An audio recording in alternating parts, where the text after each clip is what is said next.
Boa noite, pessoal. Boa noite, mais uma vez. Tudo bem? Eu deixei com vocês aí um papelzinho onde tem o meu e-mail e tem o meu telefone WhatsApp. Para que serve isso? Eu montei um grupo hoje com 6.000 pessoas para doações de sangue. Se vocês assistem aí o noticiário, a situação dos bancos de sangue de São Paulo e ABC está muito precária, tá? Então, toda semana eu recebo uma média de 4 a 5 pedidos de doação, tá bom? Então, vocês que quiserem se inscrever, mandam um WhatsApp para mim ou um e-mail, tá? E aí vocês participam do grupo. Quando vocês precisarem, espero que não precisem, mande para mim o nome da pessoa que precisa, o endereço do hospital para doar, ok? E os horários de preferência, para as pessoas saberem aonde vai doar.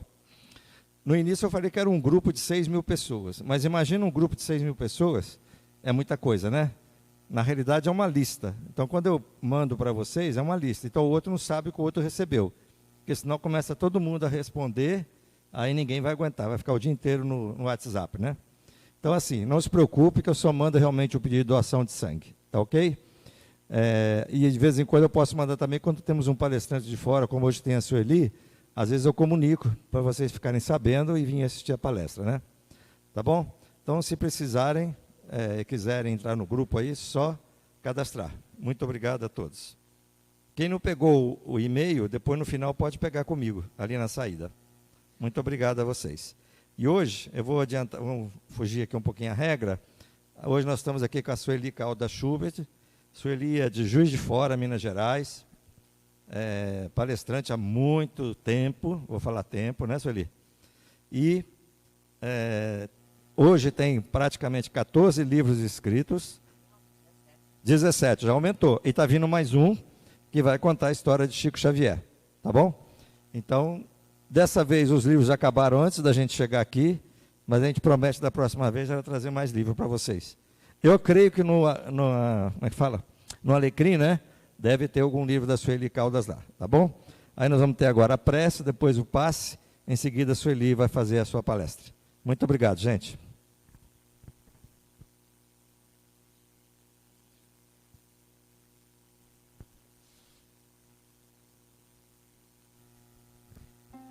Boa noite a todos.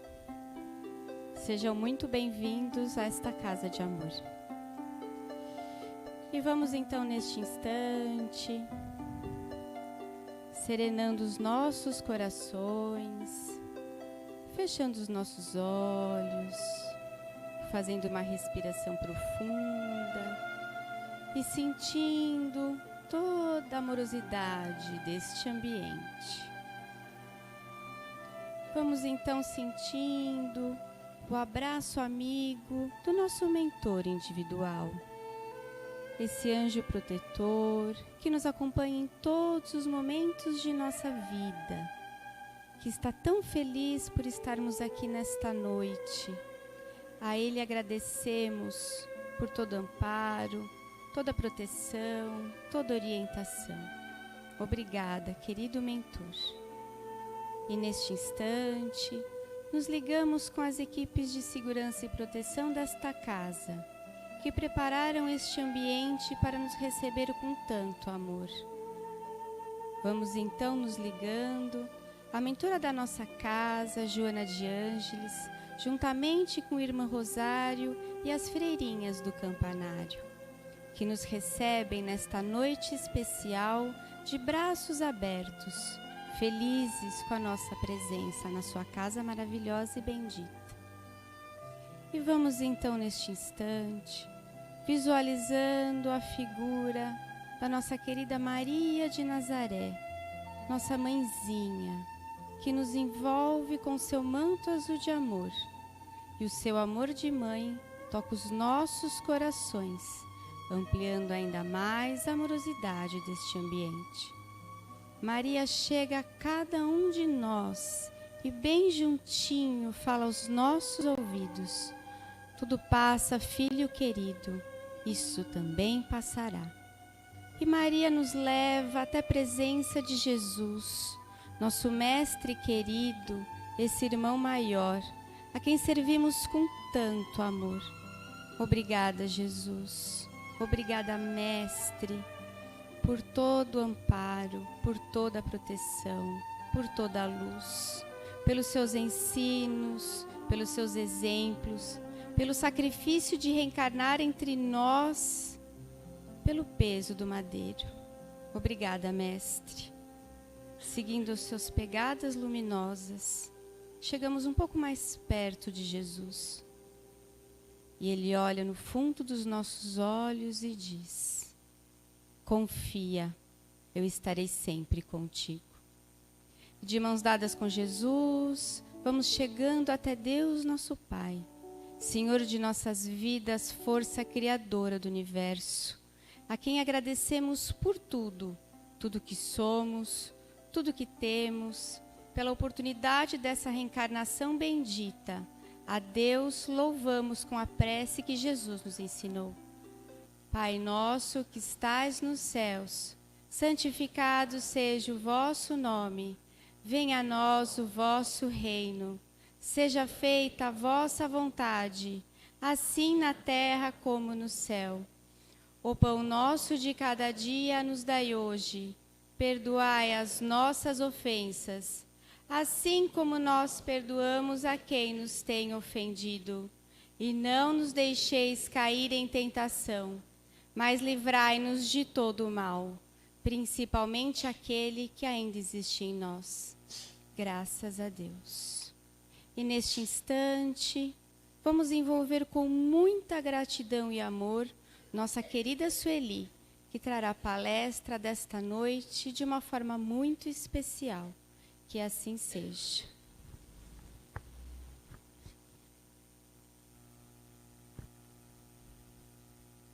E neste momento, pedimos a todos os assistidos que fechem os seus olhos e fiquem bem tranquilos e se liguem às equipes espirituais de tratamento da casa presentes neste ambiente.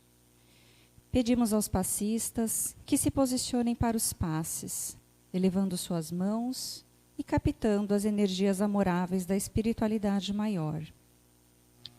Aos assistidos em tratamento de P2, pedimos que se liguem com as equipes deste passe neste momento. Sintamos a projeção da luz azul, envolvendo todo o sistema nervoso central, tratando e harmonizando todos os chakras, um a um, situados ao longo de toda a coluna. Que assim seja. Aos assistidos em tratamento de CH, pedimos que se liguem às equipes deste passe neste momento. Vamos sentindo a projeção da luz rosa, que envolve suavemente cada assistido, em muito amor e carinho, em muita paz, sentindo os corações serenando e se harmonizando. Que assim seja. Aos assistidos em tratamento de P3B, pedimos que se liguem com as equipes deste passe nesse momento. Rogamos a projeção da luz branca do Cristo, envolvendo encarnados e desencarnados aqui presentes. Pedimos a luz azul, envolvendo a coração e a mente dos assistidos. Rogamos às equipes espirituais os cortes de ligações que se fizerem necessários com a luz laser.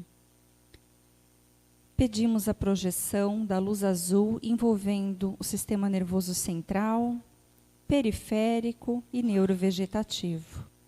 Da luz rosa clara envolvendo o cardíaco para aumentar os bons sentimentos. E amarela no frontal para ter bons pensamentos, maior força de vontade e melhor ligação com seu mentor individual. Vamos, neste momento, envolvendo cada assistido numa cúpula rosa clara brilhante, da cabeça aos pés, para que o tratamento se fixe até quando for necessário. Que assim seja. Pedimos aos assistidos de P1 e P3A que se liguem com as equipes médicas espirituais neste momento. Rogamos a projeção da cor verde envolvendo todo o organismo físico e espiritual dos assistidos, tratando onde for necessário. Vamos projetar as cores do arco-íris, envolvendo os assistidos para alcançarem o fortalecimento físico e espiritual necessários. Que assim seja. pedimos que todos nós, encarnados e desencarnados, sejamos envolvidos nas bênçãos amoráveis do Cristo Jesus e que cada assistido permaneça em cúpula protetora relativa ao seu tratamento, até quando for necessário. Agradecemos às equipes espirituais por todos os tratamentos realizados e convidamos a todos a abrirem suas mentes e corações para a palestra dessa noite. Que assim seja. Boa palestra para vocês.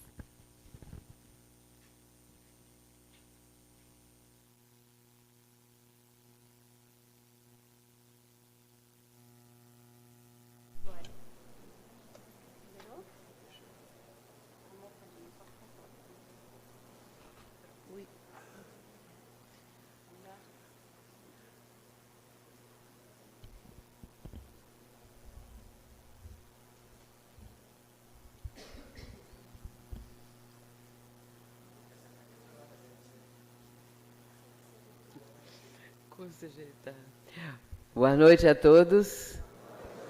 Que as bênçãos de Jesus permaneçam conosco. Queridas irmãs, queridos irmãos, é com muita alegria que retorno a essa casa, aonde já vim algumas vezes, anos atrás. E hoje, então, fico muito feliz de estar de volta. Quero pedir desculpa pelas dificuldades de conseguirmos pelo menos ver vocês, e vocês pelo menos me enxergarem também. Que nós ali na região ali ficava muito escondidinho se ficasse na cadeira aqui do lado. Então, adaptamos e agora vamos começar. O Livro dos Espíritos, Educando Almas. Vamos lembrar aqui os prolegômenos. O que é prolegômenos? Às vezes as pessoas leem aquilo, prolegômenos, um nome antigo, um nome pouco conhecido e muito menos falado. Só através da doutrina espírita, o Livro dos Espíritos, nessa abertura.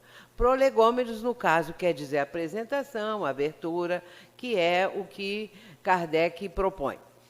Os espíritos anunciam que chegaram os tempos marcados pela providência para uma manifestação universal e que, sendo eles os ministros de Deus e os agentes de sua vontade, sua missão é instruir e esclarecer os homens, abrindo uma nova era para a regeneração da humanidade. Essa também é a nossa abertura nesse momento, porque a doutrina espírita, nós sabemos que foi aquele instante da promessa do Consolador, conforme está em João, no capítulo 14, no versículo 15 e 16. Ali, em dado momento, Jesus vai dizer para os discípulos que o rodeavam: mais tarde, eu rogarei ao Pai, e ele vos enviará outro Consolador, para que fique no mundo para sempre, o Espírito de verdade, que o mundo não vê, não conhece, mas vós o conheceis. E 2 milênios depois, conforme a promessa do Cristo, no ano de 1857, é lançado o Livro dos Espíritos, consubstanciando a promessa do Consolador.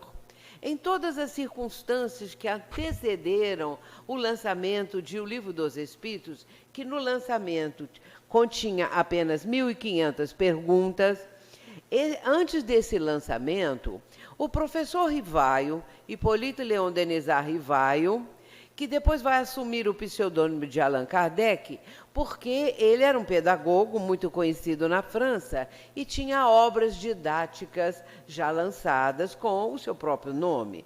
Para não confundir, ele vai adotar o nome de Allan Kardec, que era um nome que ele já tinha vivenciado em outras existências onde ele tinha esse nome, no tempo dos druidas. Mas então, em 1855, o professor Rivaio vai ser convidado pela primeira vez para assistir o fenômeno das mesas girantes, que eram muito famosas na época, aquelas reuniões onde as pessoas iam para ver as mesas darem respostas. Porque depois do fenômeno da mesa girar, se levantar no ar, começaram a observar que, se fizessem uma pergunta, a mesa poderia responder com batidas que eram, então, ali combinadas, uma batida sim, 2 batidas não, com o pezinho da mesa. E a partir daí começaram as perguntas. E aquilo foi num crescendo, até o ponto de colocarem o abecedário no chão, e as letras bem grandes no chão. As pessoas faziam as perguntas e a mesa ia levitando, digamos assim, ia no ar, e o pezinho da mesa batia nas letras que eram correspondentes à pessoa que estava falando e o nome que ali estava através das letras. Mas isso o professor Hippolyte Léon Denisard Rivaio foi assistir na casa da senhora Plenet-Maison, ali em Paris, e ele ficou interessado porque ele logo imaginou, a mesa não é inteligente, existe uma inteligência por trás disso tudo. E ele vai começar a pesquisar. O fato que foi assim decisivo foi quando ele foi participar das reuniões na casa da família Boudin. A família Boudin, o casal, tinha 2 filhas adolescentes. E elas já estavam psicografando há muito tempo, 2 médiuns. E tinham cadernos e mais cadernos com as mensagens que os espíritos transmitiam através delas. O professor Rivaio se interessou e verificou que ali estavam ensinamentos muito profundos. E ele vai começar uma pesquisa voltada agora para uma profundidade maior, também convocando outros médiuns e fazendo perguntas que os espíritos respondiam para compor o livro que veio ser lançado com 501 perguntas. 501 perguntas. Acontece que, quando ele lançou, usando então o pseudônimo de Allan Kardec, ele verificou que poderia ampliar ainda mais a obra. O interessante dessa obra também é o momento da primeira pergunta. Podemos ficar imaginando o professor Rivaio pensando, qual vai ser a primeira pergunta? Claro que imediatamente a resposta, Deus. Porque é o que nós precisamos aprender em primeiro lugar, ter um certo conhecimento acerca do Criador. E ele vai, então, começar a compor a obra e colocando as perguntas iniciais, todas elas, com base no interesse de conhecer um pouco mais a respeito do Criador. E então vão surgir depois os atributos do Criador e assim sucessivamente. A primeira pergunta, é bom lembrar, que é Deus. Isso é interessante porque se ele tivesse colocado quem é Deus, estava já pressupondo que Deus era alguém, que Deus era um ser, que Deus era um espírito, qualquer coisa assim. Quando ele coloca que é Deus, tirou tudo isso. E dando a oportunidade dos espíritos dizerem a inteligência suprema, ou seja, não existe outra maior. A inteligência suprema, causa primeira de todas as coisas. Vamos ver agora o trabalho de Allan Kardec.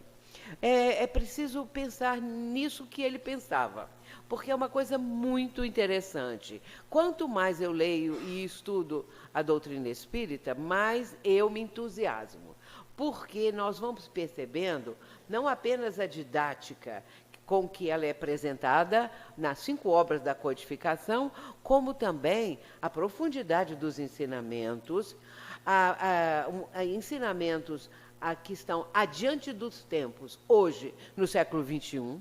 Muitas coisas que estão no Livro dos Espíritos estão adiante. O Livro dos Espíritos é muito adiantado, ele está à frente do tempo. Só aqueles que aprofundam, que leem, é que conseguem enxergar isso. E hoje em dia, muitas vezes, o que já está em O Livro dos Espíritos e depois em obras complementares, como André Luiz, Emmanuel, Joana de Ângeles, estão sendo confirmados pela ciência essas obras. Muito bem.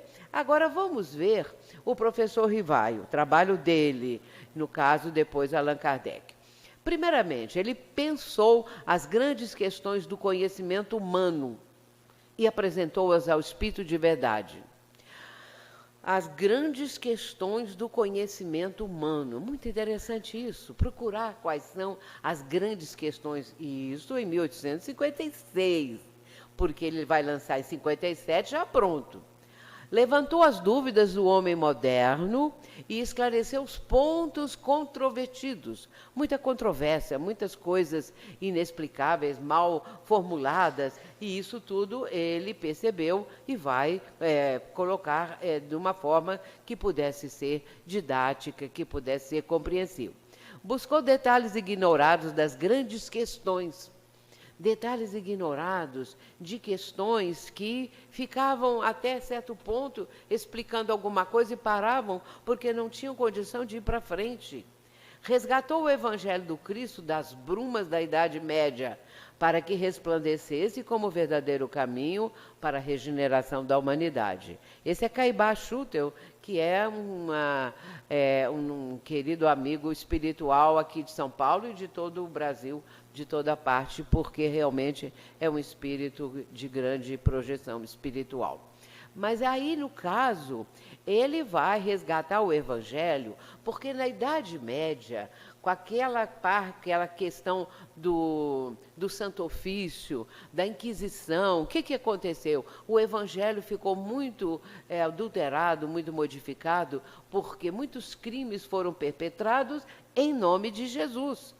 E, na verdade, Jesus não tinha nada a ver com isso. Era os próprios que estavam regendo naquela época o governo daqueles países, é que resolveram, então, dar o nome de Jesus para, talvez, diminuir para eles próprios, achando assim, não é, a responsabilidade dos crimes que estavam cometendo. Qualquer pessoa que dizia que ouvia uma voz ou qualquer coisa já era levado logo para ser queimada viva, a maioria eram mulheres, né? E outros mais. Portanto, a doutrina espírita veio resgatar o Evangelho do Cristo. Continuando.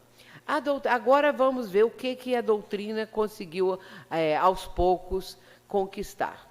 A doutrina revolucionou velhos postulados. Primeiro, não mais as penas eternas como castigo. O que é um absurdo, porque as pessoas até hoje acham que Deus condena seus filhos ao fogo do inferno eterno, do inferno onde tem lá um fogaréu, e que quem vai para lá nunca mais sai, eternamente queimando ali. É um absurdo essa ideia, e aí nossos irmãos de outros ramos do cristianismo aceitam isso, aceitam essa barbaridade, colocando como se fosse Deus que agisse dessa forma. Não tem cabimento ainda na época atual as pessoas acharem que Deus comete esse tipo de atrocidade. Um pai terreno não faz isso com seu filho, ainda mais condenando eternamente. Não tem saída. Depois que Satanás fundou o inferno, e ele toma conta do inferno, quem for para lá, porque Deus manda para lá, depois nem Deus tira, porque aí fica eternamente sob os cuidados de Satanás. A justiça divina, perfeita, equânime, igual para todos. Às vezes as pessoas que estão sofrendo muito, que estão em situações muito difíceis, se julgam injustiçadas, acham que Deus não tem uma justiça perfeita, no sofrimento que estão passando, naquelas dores, naqueles problemas, olham as outras pessoas que estão muito bem, que têm dinheiro, que têm fama, que têm beleza, que têm isso, que têm aquilo, e lhes falta tudo. Então, essas pessoas acham que a justiça não é perfeita, que alguns são premiados e outros são castigados. A doutrina espírita vem revolucionar isso tudo. A evolução como determinismo da lei divina. Tudo evolui, tudo progride. Basta lembrar que nós todos viemos das cavernas. Nós não éramos sempre bonitinhos como hoje. Nós estávamos nas cavernas nas primeiras vezes que viemos para esse mundo, após sermos criados por Deus. A nossa primeira encarnação foi aonde? Nas cavernas. Numa coisa que ali eram os homens e mulheres da caverna, naquela dificuldade da subsistência, naquela dificuldade de progredir, mas vai acontecer, porque esse é um determinismo da lei divina. Hoje nós já estamos aqui bem melhores do que aquela época. A reencarnação como instrumento de progresso. Só através da reencarnação que nós vamos compreender a justiça divina. Senão Deus fica sendo mesmo, levando mesmo essa pecha de ser cruel. Livre-arbítrio, que nós vamos ter também um livre-arbítrio até certo ponto, mas temos livre-arbítrio para fazer escolhas, para resolver qual vai ser o nosso destino nessa atual encarnação e assim por diante. Felicidade, nós vamos aprender que é uma conquista pessoal. Tem aquela frase que fala assim, a felicidade não é deste mundo. Pode ser um pouquinho deste mundo, mas nós temos que lembrar que somos espíritos imortais, que viemos do mundo espiritual e para lá retornaremos. A Terra, o nosso momento aqui é apenas uma passagem muito breve, muito fugaz. Com 100 e poucos anos, agora morreu um ator lá de Hollywood com 103 anos. E no meu tempo, bem de jovenzinha, que já fui também, eu assistia muitos filmes com ele, o Kirk Douglas. Então, morreu agora com 103 anos, esse viveu muito. Mas o que é 103 anos diante da imortalidade? É nada. Então, o que nos espera é o infinito. Nós somos imortais, jamais morreremos, extinguiremos, sempre teremos mais a aprender, mais a caminhar, mais a conseguir essa conquista pessoal que vai chegando aos poucos, de acordo com o nosso merecimento e de acordo com o que fizermos. As leis morais, que são as leis da consciência, é a terceira parte do Livro dos Espíritos. E, por fim, a 10ª lei, porque são 10 leis, a 10ª lei é a lei de justiça, amor e caridade. E o Espírito de Verdade falou com Allan Kardec que essa lei é a mais importante. O Espiritismo inaugura uma nova era para a humanidade. Estou correndo um pouquinho conforme vocês estão vendo, não é? Qual é a missão do Espiritismo propriamente dita? Esclarecer, primeira coisa. Consolar. A pessoa pensa que consolar vem em primeiro lugar. Não, não. Para haver consolo, tem que ter esclarecimento. Não adianta nada falar com a pessoa assim, foi a vontade de Deus que seu filho morreu, ou que foi trucidado, ou que aconteceu um assassinato, ou isso, um desastre, aquilo outro. Isso é vontade de Deus. Ou então é Cristo, ou então isso, ou então aquilo. Não adianta. Não esclareceu. Está tentando consolar, mas não consola porque a pessoa pensa assim, por que comigo? Por que que não foi com outra pessoa? Por que que não foi com o vizinho, que não foi com alguém? Por que que teve que ser comigo? Com a minha família? Por que que aconteceu isso? E as pessoas ficam nesse impasse, sem entender a vida, sem entender os acontecimentos. Agora, quando esclarece, é diferente. Quando nós começamos a entender a misericórdia divina, a entender que os nossos entes queridos não morreram, que estão na pátria espiritual, nós podemos entrar em contato com eles, isso começa a esclarecer a pessoa e ela vai, então, ficando mais consolada, mais conformada. Cristianizar, trazer Jesus de volta, os ensinamentos dele. E, por fim, a libertação. A doutrina espírita vai nos libertar do passado, de erros, de compromissos. A doutrina espírita nos está libertando para uma caminhada muito mais feliz. Ela é a religião cósmica do amor. E uma das coisas que nós precisamos ter em mente também é que nós somos cidadãos do universo. Nós não sabemos disso, mas agora estamos sabendo. Somos cidadãos do universo. Somos filhos de Deus. Deus criou o universo como criou todos nós. Portanto, nós temos uma participação de uma cidadania universal, digamos assim. E isso é muito importante. A ciência do infinito. Kardec vai falar sobre a ciência do infinito. E a pergunta da introdução 13, a gente tem que ler a introdução também, viu, gente? A introdução de O Livro dos Espíritos. Como pretender, assim, em algumas horas, adquirir a ciência do infinito? Porque Kardec fala da ciência do infinito. E aí começa essa indagação. Como que nós vamos adquirir essa ciência do infinito? Aí a resposta: ninguém, pois, se iluda. O estudo do Espiritismo é imenso, interessa todas as questões da metafísica e da ordem social. É um mundo que se abre diante de nós. Será de se admirar que o efetuá-lo demande tempo, muito tempo mesmo. Mas nós temos o infinito diante de nós. Isso é que é, assim, avançado demais para as pessoas entenderem. E esse avanço mental, porque a doutrina espírita, ela abre uma nova perspectiva na nossa mente, um horizonte novo para nós não ficarmos o tempo todo na mesmice. Nós temos que pensar grande. Nós somos cidadãos do universo. Deus nos criou, nós somos infinitos.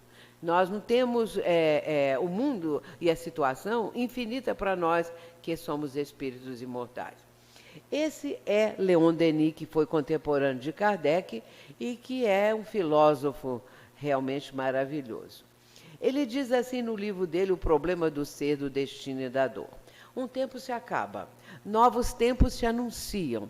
A hora em que estamos é uma hora de transição e de parto doloroso. Ele escreveu isso no início do século XX, antes de 10 anos do século XX, de 1910. Ele escreveu antes esse livro. Por isso, olha o que ele já está dizendo. A hora é uma hora de transição, de parto doloroso. A tarefa a cumprir é grande. A educação do homem deve ser refeita. A educação, sabe-se, é o mais poderoso fator do progresso, pois contém em germe todo o futuro.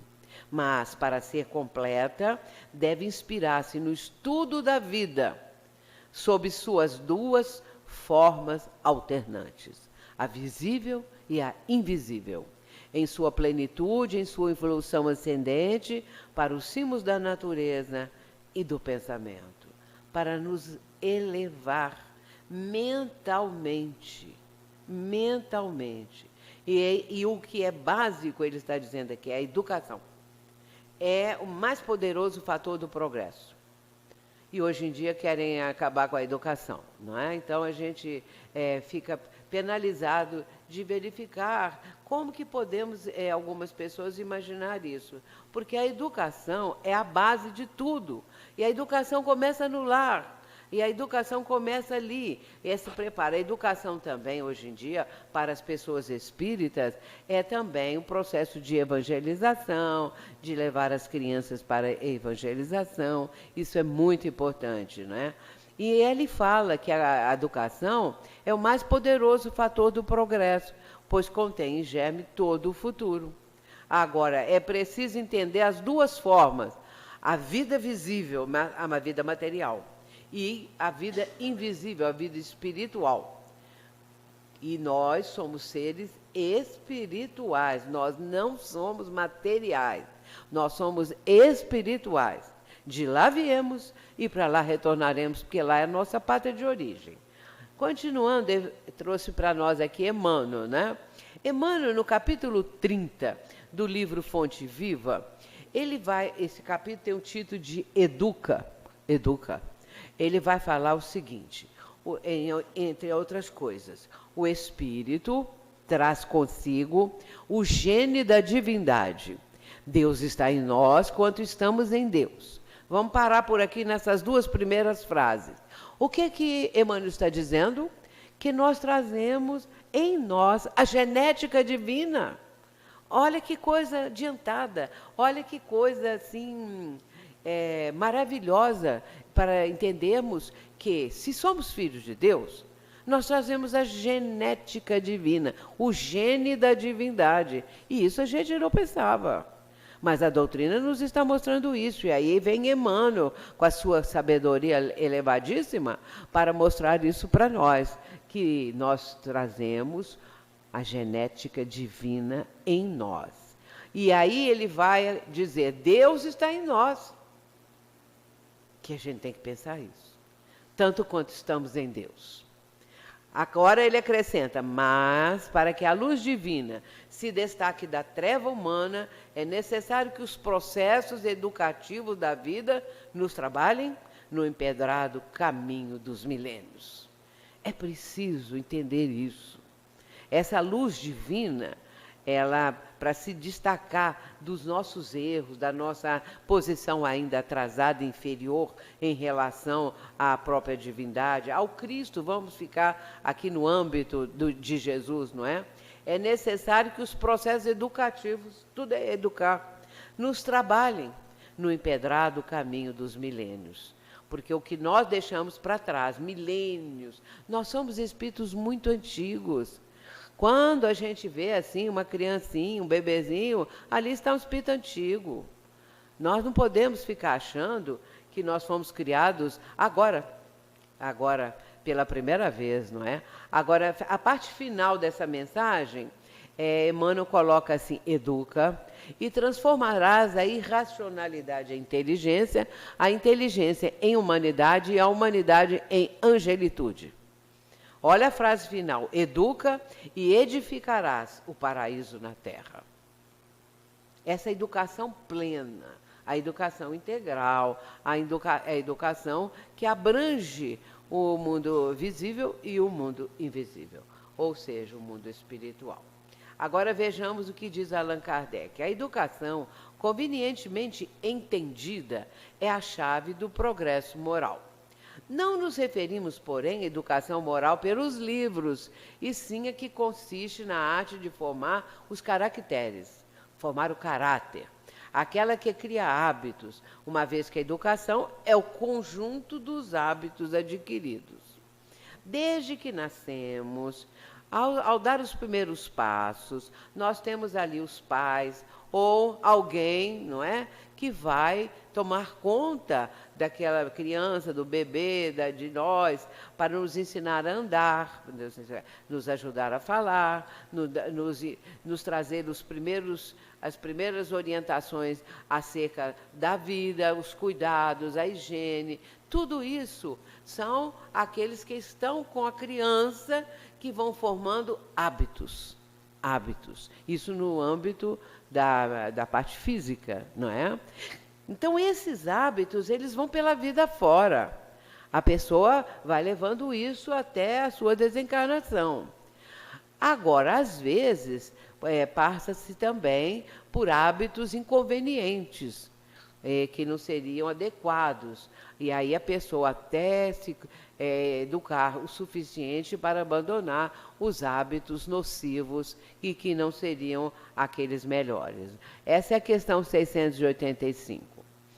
Agora, olha a pergunta de Allan Kardec.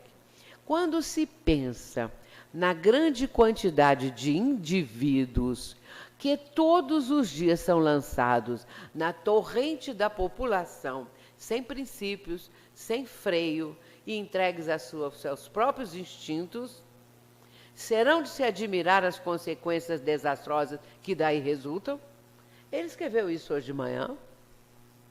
Ou ele escreveu isso em 1857? Porque é isso aqui. Quando nós pensamos na grande quantidade de indivíduos que todos os dias são lançados na torrente da sociedade. E o que eles apresentam? Ainda não têm princípios, ainda não foram encaminhados, não foram educados, não têm ainda uma consciência mais avançada um pouco, não é? Aí o que acontece? Não tem princípios, não tem freio, e vão levando a vida que acharem que é melhor para eles. E aí vem grande criminalidade, grandes problemas que resultam disso tudo. Aí o que falta faz a educação, o que falta faz Jesus na vida das pessoas. Porque, já nem falo propriamente assim, espiritismo ou outra religião, outro ramo do cristianismo, mas Jesus e os seus ensinamentos que educam, que fazem a pessoa compreender melhor a vida e melhor a si mesmo, não é? Essa também é a questão 685A, porque é a continuação daquela. Agora vem uma outra coisa que a doutrina chama a atenção, que é o egoísmo. De todas as imperfeições humanas, o egoísmo é mais difícil de desenraizar-se. Quando bem compreendido, o Espiritismo transformará os hábitos, os usos, as relações sociais. Isso aqui é uma realidade, porque a doutrina ela nos propõe a mudança, a necessidade de mudar, de melhorar os nossos condicionamentos, de deixarmos para trás, superados, os condicionamentos inconvenientes, os condicionamentos que nos prejudicam ao invés de nos darem uma condição melhor. Porque existem muitos condicionamentos na nossa vida. Os hábitos e os condicionamentos, estamos condicionados a isso ou aquilo. Agora mudar é difícil. E muitas pessoas não querem nem mudar, não querem nem saber, porque mudar dá trabalho. Mudar faz a pessoa pensar. E às vezes ela não quer pensar em si mesma. Ela não quer pensar em quem ela é, o que ela faz. Mas o Espiritismo nos está proporcionando essa condição. Vale a pena despertar. Vale a pena começar a entender o sentido da vida. Esse sentido que a doutrina espírita nos apresenta de uma forma bela, profunda, lógica, porque é lógica, é absolutamente lógica. E a nossa razão aceita por causa da lógica, porque nós sabemos que há um encadeamento desse raciocínio para que nós possamos entender essas coisas todas. Então, isso é a formação do indivíduo, é a doutrina espírita educando almas, nos mostrando como deve ser a mudança. E quanto mais demorarmos, mais complicado fica. É melhor já começar a mudar um pouquinho daqui, um pouquinho dali, fazer uma avaliação, o que a gente pode mudar. Agora, o interessante é que às vezes a gente gosta de mudar o outro. A gente quer que o outro com o qual convivemos, ou a outra, leia pela nossa cartilha, que faça aquilo que nós achamos que deve ser para fazer. Então, a gente quer mudar o outro, mas mudar a nós mesmos, nós achamos difícil. E mudar o outro, sim, aí fica atormentando a outra criatura, não é? Bom, a cura do egoísmo só se obterá pela educação. Não por essa educação que tende a fazer homens instruídos, mas pela que tende a fazer homens de bem. É a questão 917. Às vezes a gente pensa, qual é a finalidade, por exemplo, do casal, das pessoas que têm filho, ou filha, ou filhos, muitos, mais de um ou dois, para criar. Fazer a pessoa crescer e virar espírita? Não é propriamente isso. O importante é fazer homens de bem, é a primeira coisa. O que o pai e a mãe procuram é fazer os filhos se tornarem pessoas de bem, dignas, honestas, aí sim, se forem espírita, melhor. Ou então outra religião que queiram adotar. Mas o importante é serem pessoas de bem. Esse que é o melhor caminho para educar nossos filhos. Mas vamos, já que somos espíritas, começar a encaminhar também pela evangelização, por isso ou por aquilo que a doutrina também proporciona, para facilitar mais a jornada, a caminhada. Agora nós vamos falar um pouquinho sobre um vulto muito importante da França, que é Jacques Delors. Eu gosto de trazer sempre um ou outro exemplo de pessoas não espíritas que nos tragam alguma contribuição, que isso é muito importante. E Jacques Delors, ele é um francês, ele é um homem muito culto e ele foi convidado a participar da Comissão Internacional sobre Educação para o Século XXI. Uma projeção para o século XXI, que eles fizeram e ele foi o presidente. É um relatório da Unesco. Vejamos 3 coisas que ele apresenta, essas duas aqui e uma outra. A educação ao longo de toda a vida é uma construção contínua da pessoa humana. É uma construção da pessoa, do seu saber, das suas aptidões, mas também da sua capacidade de discernir e agir. Deve levá-la a tomar consciência de si própria e do meio que a envolve e a desempenhar o papel social que lhe cabe no mundo do trabalho e na comunidade. A família, olha que ele fala da família, constitui o primeiro lugar de toda e qualquer educação, claro, e assegura, por isso, a ligação entre o afetivo e o cognitivo, entre o afeto, amizade, afeto, carinho, amor e o conhecimento, assim como a transmissão dos valores e normas. Mas ele vai dizer um pouquinho mais, ele diz assim, a dimensão, olha que coisa importante que ele está dizendo, a dimensão espiritual deve estar no centro da nossa reflexão sobre a educação. A dimensão espiritual quer dizer dar importância ao conhecimento espiritual, à condição do ser humano se espiritualizar. É muito avançada essa visão de Jacques Delors e o relatório que ele apresenta. Então, é um homem muito culto, é um homem que já escreveu obras importantíssimas, didáticas, né? Hoje ele está com 94 anos. E Jacques Delors, então, escreveu esse livro, Educação, um tesouro a descobrir.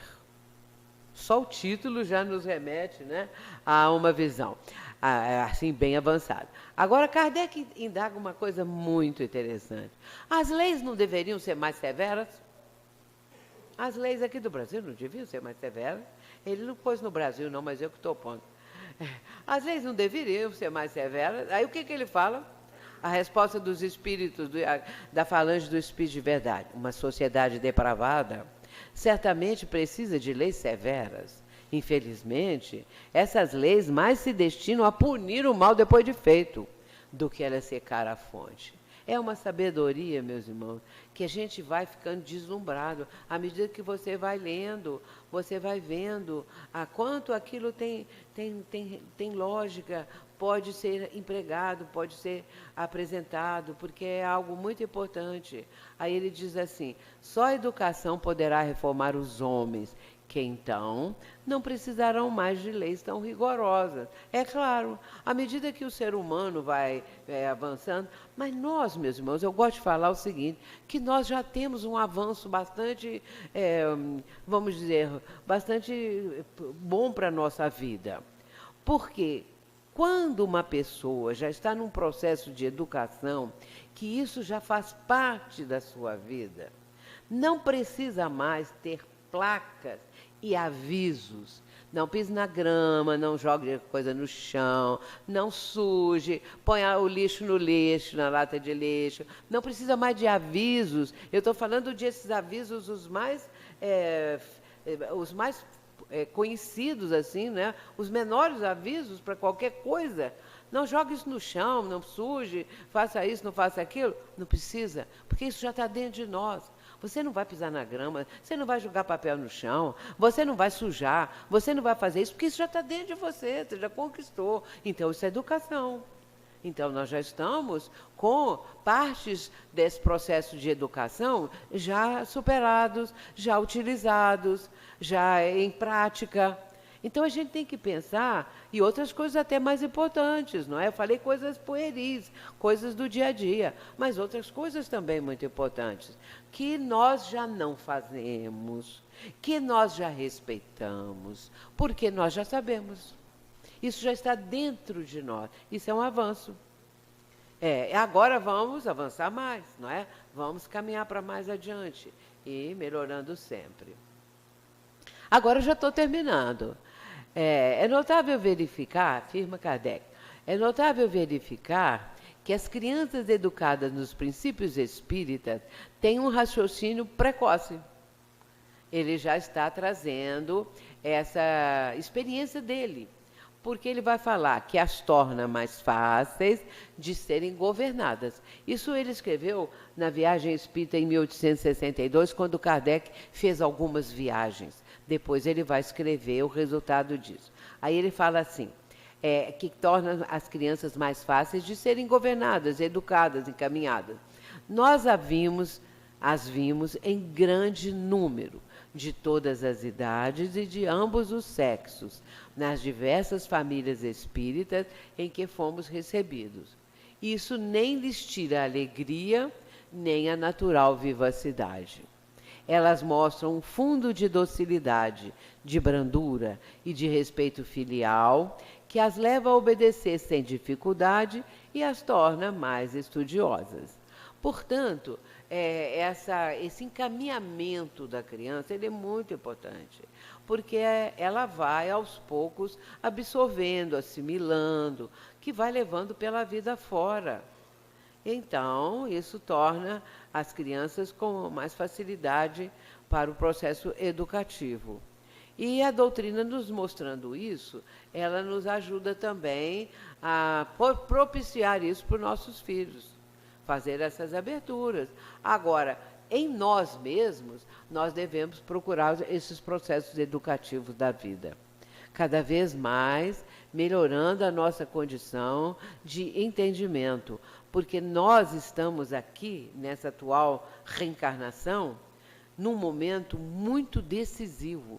Os benfeitores espirituais, com o Dr. Bezerra à frente, com Joana de Ângeles, com Emmanuel, eles não têm cansado de dizer que essa é a nossa reencarnação decisiva, que nós devemos procurar fazer o melhor com essa oportunidade. E nós sabemos disso. Às vezes as pessoas falam muito no processo de regeneração, que a Terra é um planeta de provas e expiações. Aliás, eu gosto de falar isso. A Terra é um planeta de provas e expiações, muito atrasada. A humanidade está nesse patamar de provas e expiações. E aí vem o seguinte, abaixo de nós, só os mundos primitivos. O que significa? Que a Terra está em penúltimo lugar, porque o último é o mundo primitivo. E nós estamos acima dele, um patamar só. Então, nós estamos no penúltimo lugar. Agora, podemos galgar um patamar acima, que é o mundo de regeneração. Mas o que é o mundo de regeneração? O mundo de regeneração é uma questão vibratória. É isso que nós temos que entender. Como é que vai mudar o mundo de regeneração? O mundo de provas e expiações para o mundo de regeneração.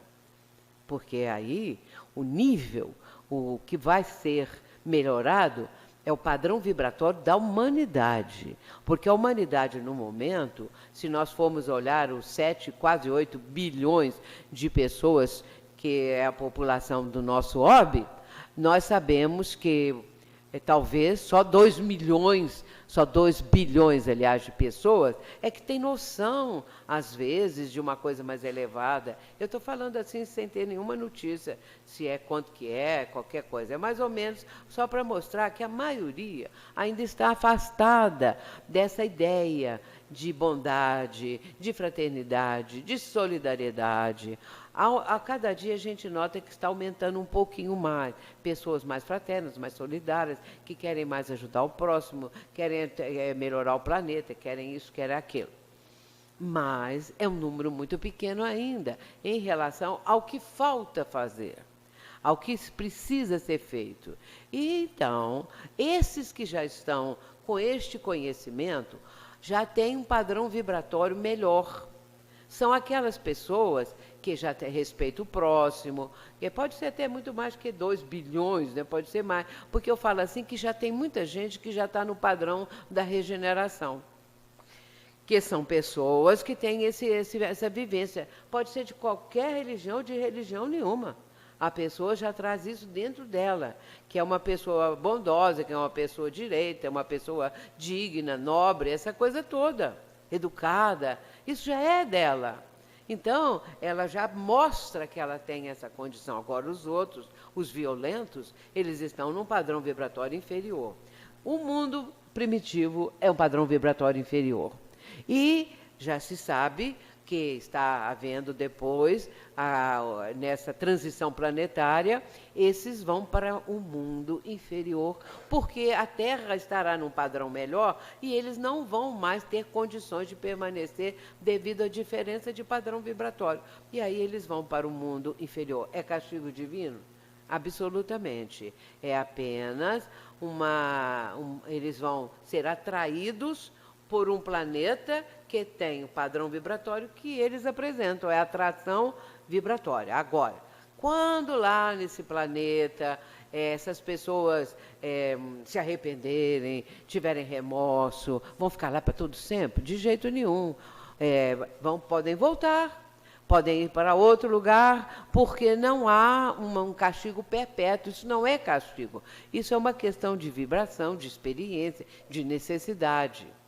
E, com isto, aqueles que já estão mais elevados, vibratoriamente falando, ficam. Jesus não disse, bem-aventurados os mansos, os pacíficos, porque eles herdaram a terra? Quem vai herdar a terra? Os mansos, os pacíficos. Ou seja, as pessoas dignas, pessoas educadas, pessoas nobres, as pessoas que pensam no bem, as pessoas que são solidárias, fraternas, e vai por aí afora. Porque a gente sabe que para vencer tudo isso só com muito amor, com muita paciência, não é? Com muita doação, com muita fraternidade. E hoje nós temos muitos e muitos exemplos, felizmente, até nas redes sociais, que mostram exemplos, que são pessoas que estão produzindo bem, que estão ajudando a humanidade. E nós encerramos, então, com a pergunta 625. Qual o tipo mais perfeito que Deus tem oferecido ao homem para lhe servir de guia e modelo? A resposta é Jesus. Deus nos oferece como o mais perfeito modelo, e a doutrina que ensinou é a mais pura expressão de sua lei, porque sendo Jesus o ser mais puro que já apareceu na Terra, o Espírito Divino o animava. É o Livro dos Espíritos, a questão 625. E aí, meus irmãos, a gente vê nesse conjunto todo a doutrina espírita procurando educar as almas, procurando educar a nós mesmos. E que nós possamos fazer isso o melhor possível. Que Jesus abençoe a todos. Muito obrigada. Até uma próxima vez.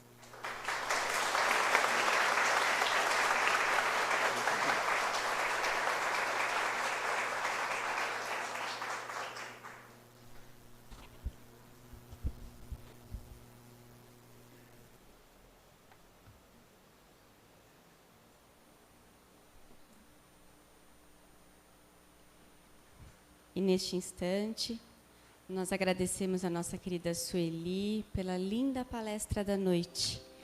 Que a sua família e que essa nossa querida irmã seja envolvida em muita luz e em muita paz. E vamos mais uma vez, serenando os nossos corações, fechando os nossos olhos e sentindo todo o amor que nos envolve.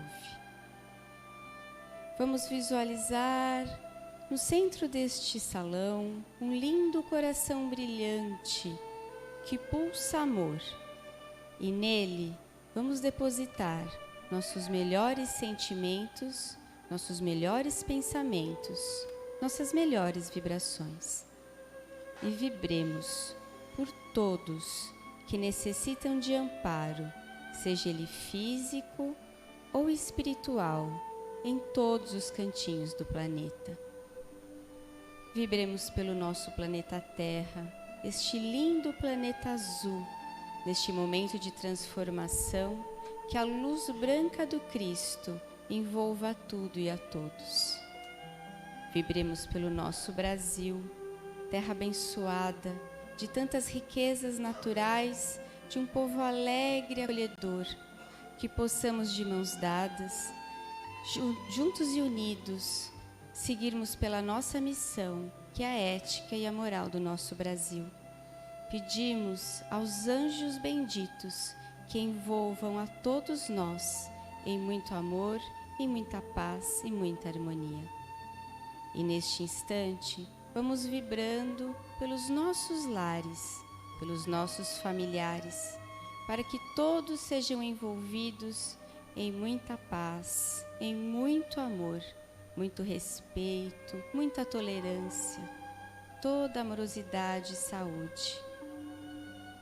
Neste instante, vamos visualizar aquele ente querido em nossas telas mentais, aquele ente querido que necessita de amparo, que necessita de um acolhimento. que ele seja envolvido por toda a espiritualidade de luz, recebendo o lenitivo necessário. Pedimos então permissão para vibrarmos por nós mesmos, para que possamos fazer o nosso melhor, que possamos vivenciar tudo o que aprendemos aqui nesta noite, de mãos dadas com Jesus, esse mestre querido que confia na nossa capacidade de evoluirmos através do seu amor. Que possamos voltar para os nossos lares em segurança, que tenhamos um lindo e abençoado final de semana e que possamos estar reunidos aqui na próxima semana para mais ensinamentos de Jesus. Que assim seja.